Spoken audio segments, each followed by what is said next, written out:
Ini tuh parfum nggak tahan lama, tapi aku suka banget. Di ini tuh Bizarre parfum, harganya tuh 30 ribuan doang. Tapi wanginya enak loh, tuh.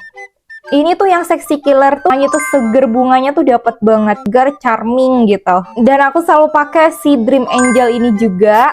Jadi dia tuh wanginya seger, mewah gitu loh. Jadi wangi tuh enak juga nih yang ini. Kalau buat daily oke lah. Jadi tahannya tuh cuma sampai 5 jaman sih di aku. Tapi kalau misalnya dipakai buat hari-hari, menurut aku ya enak aja sih.